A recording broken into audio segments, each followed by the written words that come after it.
Hello, welcome back to my channel. I'm Rachel, and I am all about helping you manage money with wealth and fulfillment in mind. This is episode 10, the final episode of the series Millionaire in the Making. For the last couple of months, I've been walking you through budgets and roadmaps for individuals and couples from all walks of life. You've seen my custom framework, the 8-part budget, in action. If you would like to see the best way to direct your money in a winning order every single time you're paid, keep watching. Today, I'm budgeting for a couple living in Lilburn, Georgia. They have one child. She is 30 and works as a registered nurse. He is 31 and is currently a student.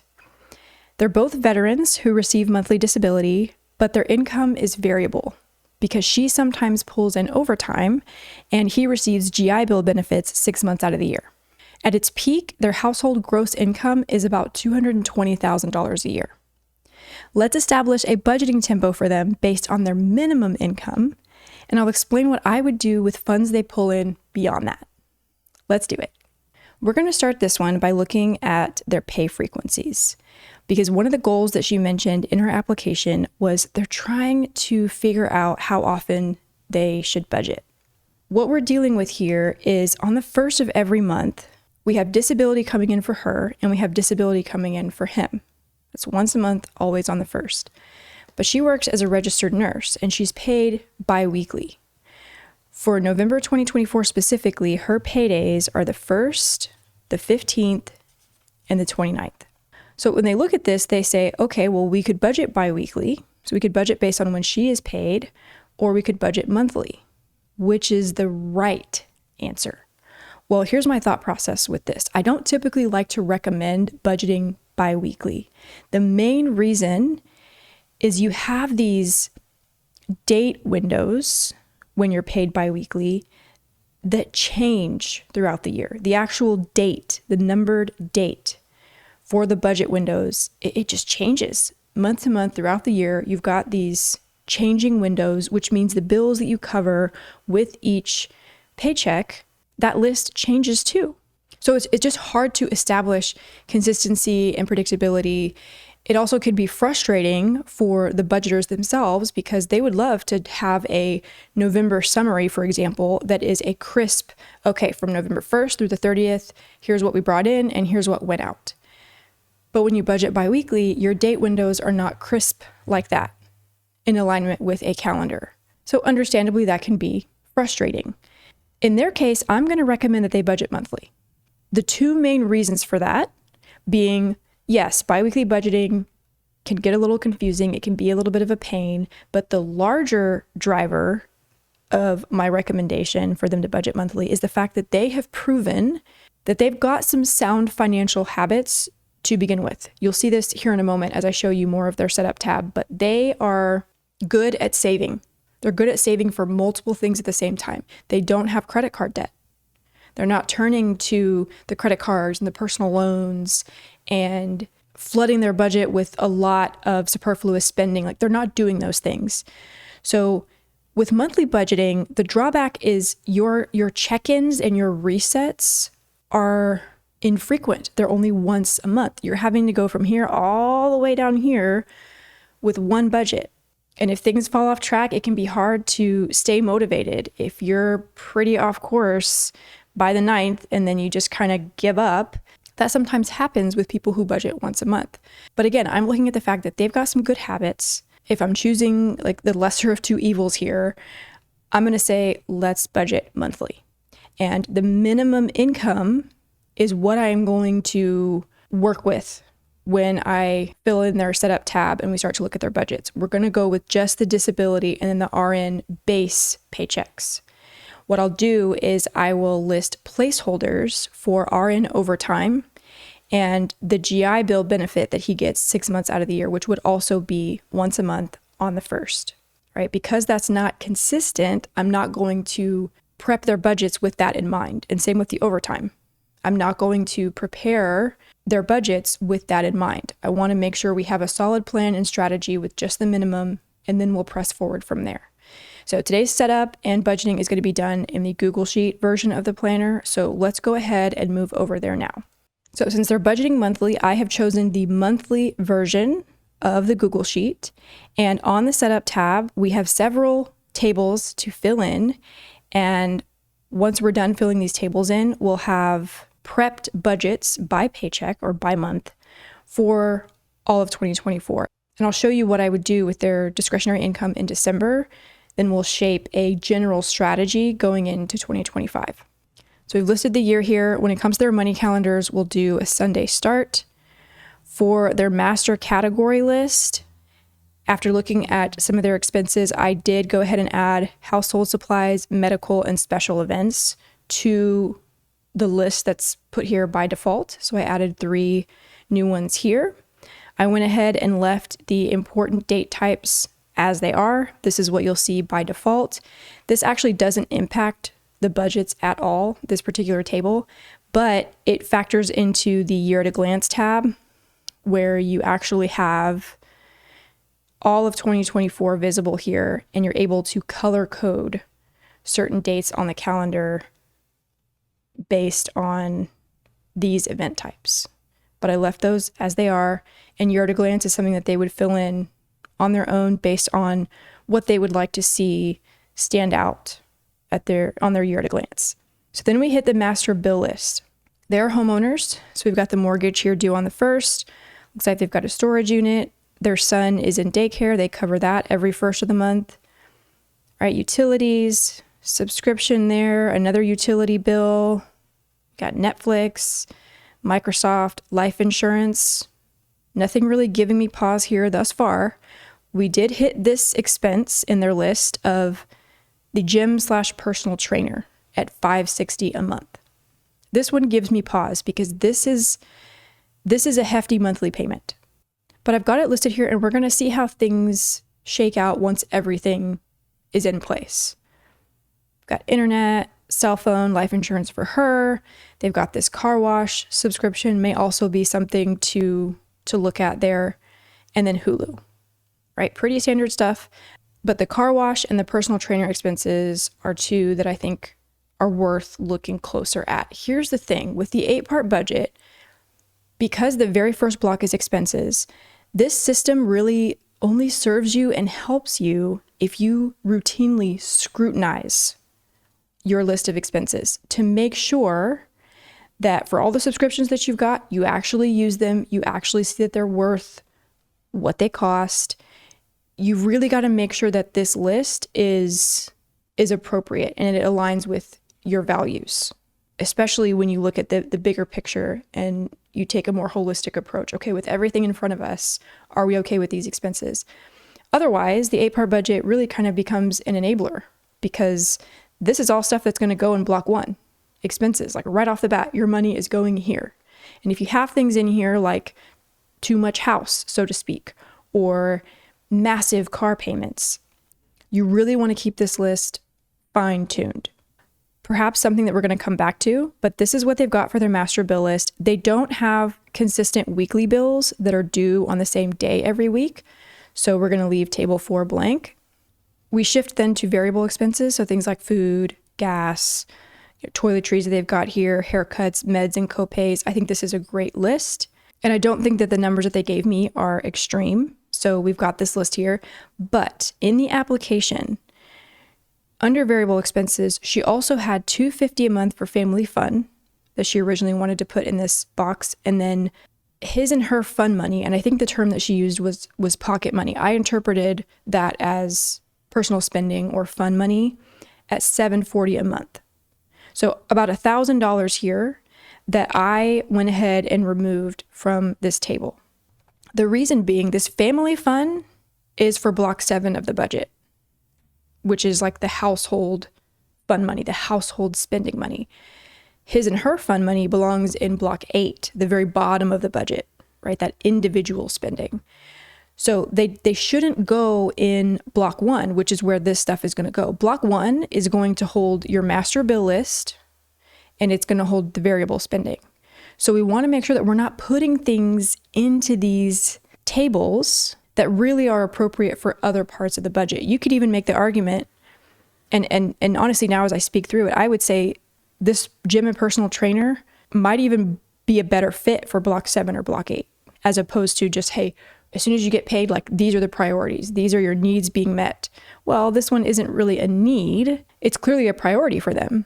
But this is honestly probably a better fit for block 7 or block 8.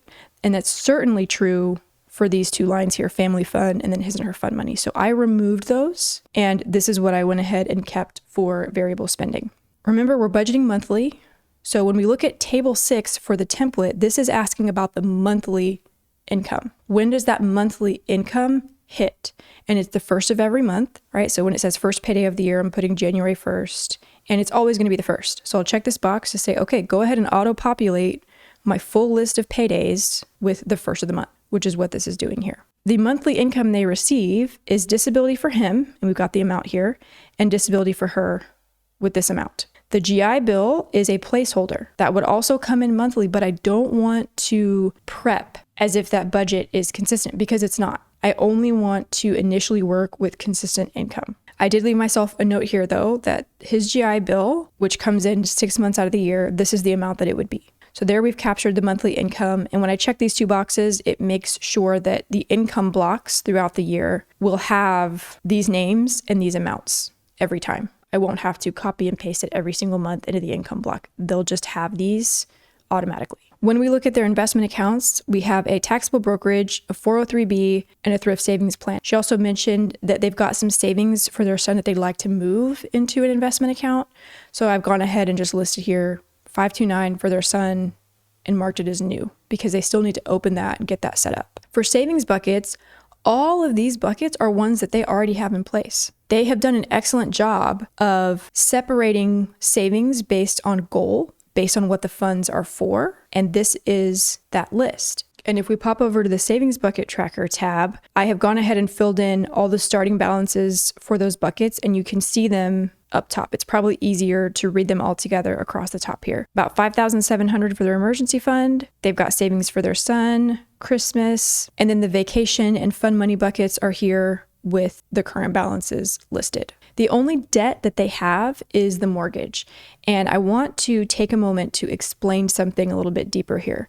When you're looking at mortgage calculators, this one included, the minimum payment is only the payment towards the loan in terms of principal and interest. That's it. But perhaps you noticed, so here's the $2,500 that represents the principal and interest going towards their mortgage loan.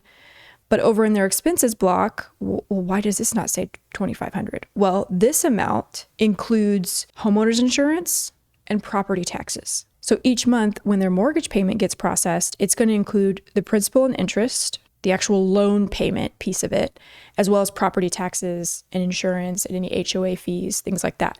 That's what this $3,300 captures. But if we're looking at just the mortgage payment itself, the loan payment itself, that's what goes into mortgage calculators, and that's what we see in Table 10. That's what this $2,500 is. Tables 11 and 12 are for any automatic saving, investing, or giving that they do, in this case, every single month. So this is saying, okay, every single month on the first, what are you automatically saving, investing, or giving? And I have actually left these blank. Let's go ahead and look at each savings bucket a little bit closer, looking at what they have now compared to the goal that was listed in the application. So emergency fund at about $5,700 with the goal being $30,000. Now that I have all of their expenses loaded on the Start Here tab, I have a figure here that's been auto-calculated for what 1 month of core expenses for them would be, and it's about $7,800. So that $30,000 that she listed as the goal, that does rest in that 3 to 6 month range. I think $30K is a nice round even goal. I agree with that. That's going to be a priority in the short term, is getting to that 1 month mark as soon as possible. When it comes to home maintenance / furnishings, they don't have anything saved there just yet, and they didn't have a particular goal, but I went ahead and left this note here. This is the rule of thumb that I give for how much to save in a home maintenance bucket, and it is 1% of your home's value per year. So if their home values at $400,000, they would want to save $4,000 a year to go towards maintenance costs. So this is definitely a bucket that needs attention. The car, they're hoping to have $7,000 saved in about 6 months. Nothing yet. This is one that we're definitely going to talk about again. Their son's saving the $3,000 that they already have right now. They want to move to an investment account. I mentioned perhaps a 529, which is what I listed here. So this will eventually not be a bucket. It will be an investment account for him. Christmas is pretty much upon us. We've got just one more month. They've got 1145 saved and they were looking to have 3,000. All right, so we're going to need to come back and see if that's going to be doable.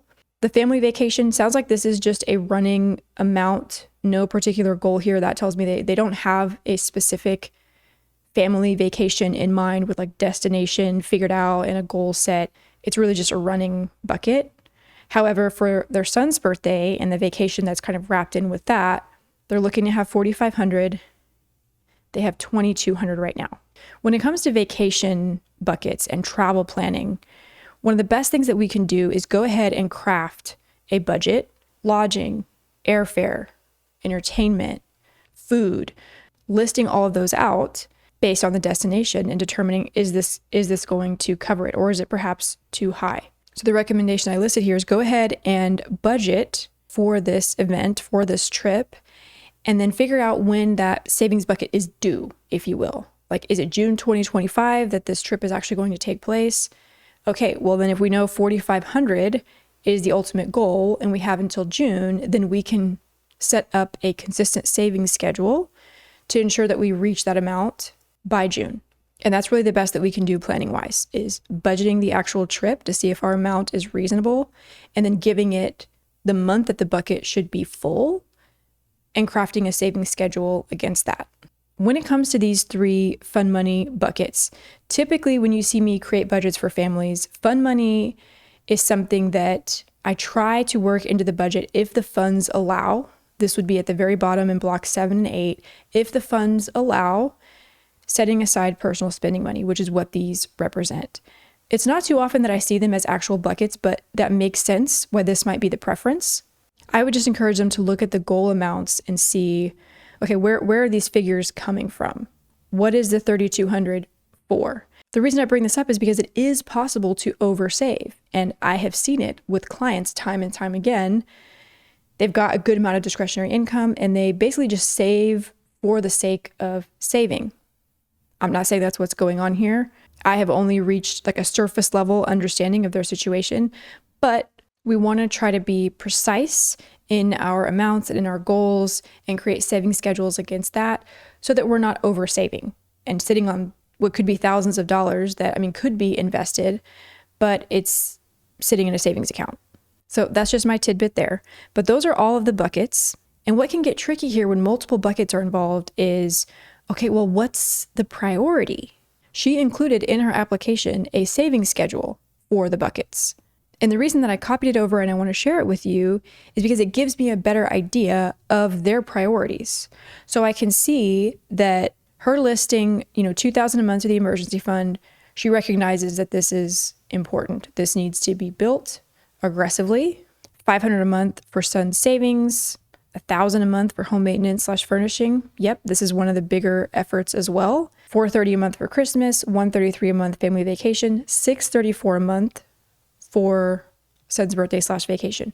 So this is a pretty precise number. It tells me she probably has done the math of like, when do we need the funds? How much do we need? So what does that mean that we need to save per month? And then we've got their fun money lines and the new car. So looking at this in conjunction with the savings bucket tracker, where I have the current balances next to the goals, all of that together tells me, okay, they understand the prioritization of these buckets here, but also this is something that they really value. This is important to them. And we're going to budget accordingly. One thing I will say is looking at these figures here, it's pretty clear that this saving schedule is based on like the high end of their income. Like this would be the saving schedule they would follow if they're getting not only the disability paychecks and her base RN income, but she's also bringing in a lot of overtime and he's getting that GI Bill monthly benefit. These might be the kind of numbers they could do and they could uphold if they were on the high end of their variable income range. I am not going to copy her savings schedule numbers into tables 11 and 12 though, because I want to see when we're working just with that baseline minimum income, what is it that we have left to work with and what would be the smartest way to direct those funds in priority order. Table 13 is the biweekly mortgage payment area. She didn't mention that they pay this payment biweekly, so we're going to leave this blank. In table 14, additional income, this is where we're going to put her bi-weekly registered nurse paycheck and overtime. We chose the monthly version of the template, and so monthly income becomes the main income, and that's what went into table 6. But with this template, we can add additional income that comes in at a different frequency, and that's what table 14 is for. So we're putting the RN paycheck here. This is the amount, and I'll give you a paycheck breakdown of where this amount comes from in just a second, but it comes in bi-weekly, and her very first paycheck of the year was January 12th. The template needs the first paycheck of the year so that it can, on the back end, generate the list of all of her paydays throughout 2024 and make sure that these get worked into the annual budget and integrated exactly where they should be. I'm going to put a placeholder for overtime. When we look at this paycheck amount, I think I wrote it, over here to the side. So we've got the gross amount, we've got taxes, medical, dental, and then 403B contribution. With all these things taken out, we get to this $1,485 amount. Because I have worked all the minimum income and the expenses into this setup tab, underneath table 14, I can check this box. And what this is going to do is it's going to say, okay, well, given these income amounts and the expenses that you listed, here's the extra that you have in every budget. So in this case, every month. So for 10 months out of the year, it's about $907 in discretionary income. And then there are months where she's paid 3 times instead of twice. It looks like that happens in May and November. And in those cases, we've got a whole nother paycheck from her that's also included in that discretionary income. So let's pause for a minute. Every episode, I like to make sure that we have a really good idea of saving, investing, and debt before we go at any of the budgets. So savings wise, we know that they've got multiple buckets. They've got a good bit of savings set aside and it has been separated by goal. There's still work to do, but we have all that captured on the savings bucket tracker. Their only debt is the mortgage. When it comes to investing, the 403B contribution per paycheck for her is $220. And there is a 4% match involved. If I want to get a good idea of the investment trajectory today and the retirement trajectory today, I go to the retirement tab. We've got current year 2024. This is the auto-calculated sum of all the expenses that we marked as a need on her master bill list, plus all the variable spending added together. We're at about $7,800 a month in their monthly core expenses. And this next figure is just multiplying this number by 12 to say, okay, well, in a given year, those core expenses are about $93,500. If I would like to calculate how much they would need in order to have $7,000 a month during retirement, that's today's dollars, and wanting to retire at 62 and have this money last until they're 85, with these assumed returns and 3% inflation, the required account balance, what it would take to get there, is about $4 million. And right now, here are the current balances of the taxable brokerage, her 403B, and the TSP, altogether about $29,000. And then I did a little bit of math to figure out if we take her contributions plus her employer match, monthly, it's about $713 that's being invested. So they need $4 million. When she's 62, they will only have $1.6 million. The figure to look at, because there's still some work to do here, is this required monthly investment to reach goal, about $2,000 a month.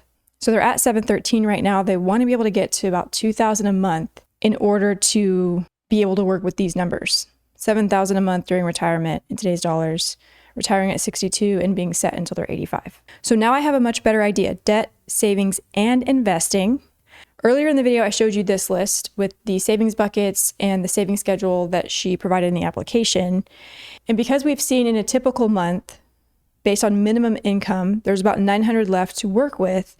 This is obviously not something that can be achieved all at once every single month. So there's still more work to do. I want to narrow this down even further to see what are we going to focus on with this $900. So I slimmed down to this prioritization document. They have about $5,700 saved in their emergency fund right now. 1 month of expenses for them would be $7,800. So there's still $2,200 to save. I think I said $1,200 earlier. It should be $2,200. So still a bit of work to do here. This is going to be high priority.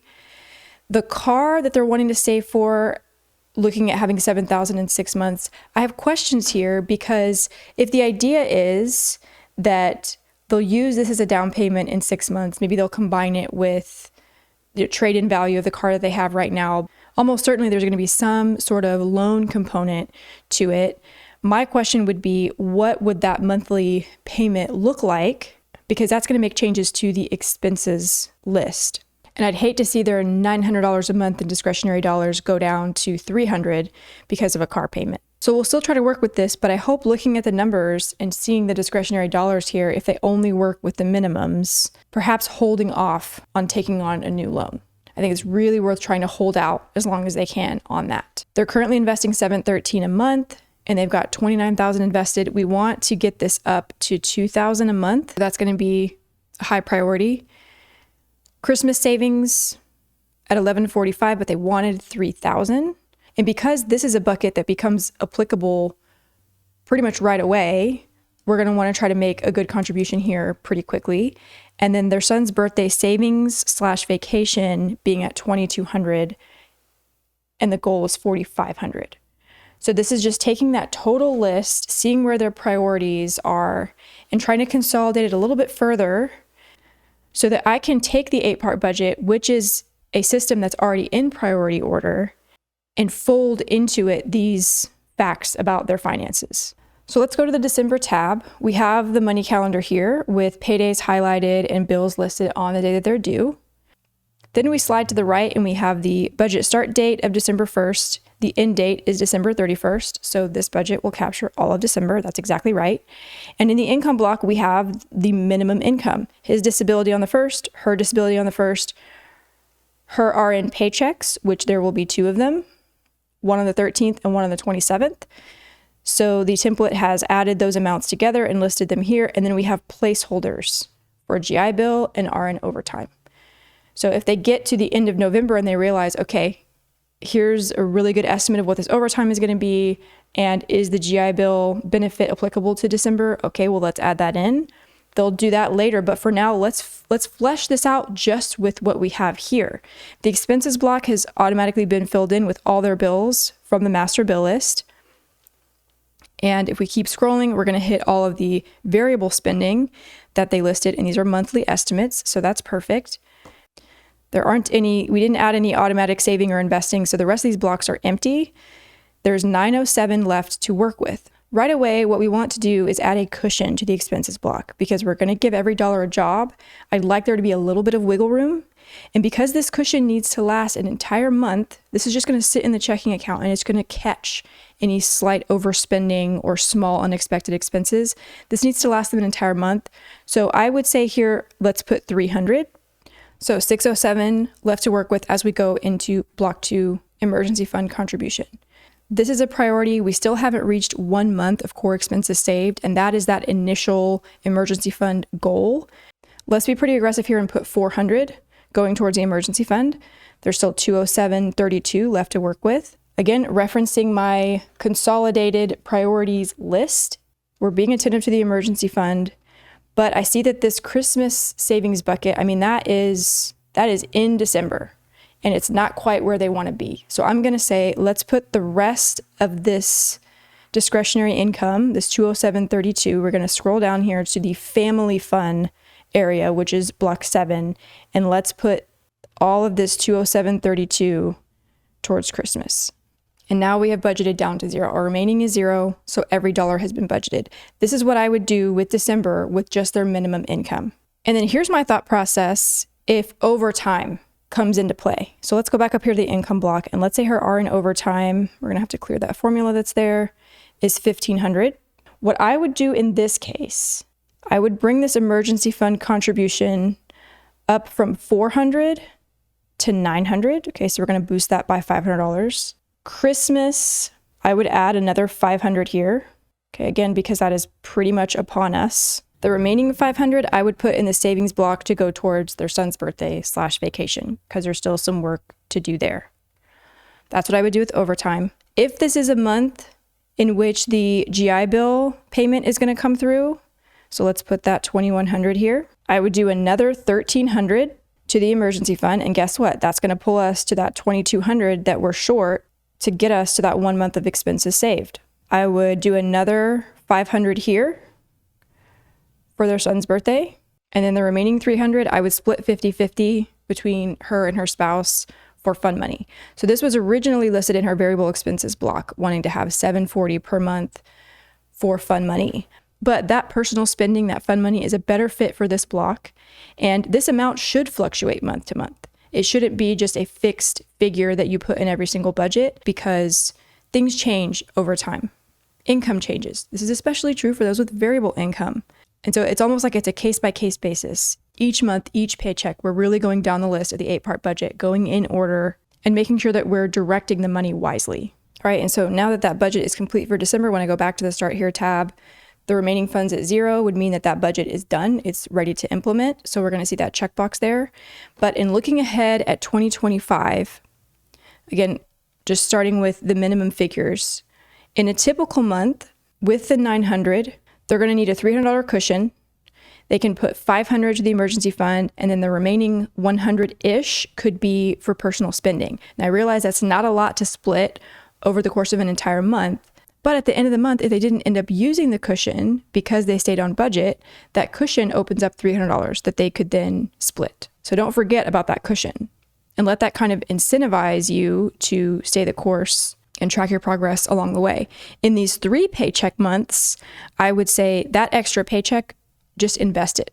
Boot up Roth IRAs for each of you, and that will serve as a nice push for more aggressive investing. And then with funds beyond that, so whether it's overtime or the GI Bill benefits, they've got to frequently come together and discuss the priorities. So beyond the emergency fund, home maintenance is one that you didn't see me nurture in December. That's going to be one to really be attentive to.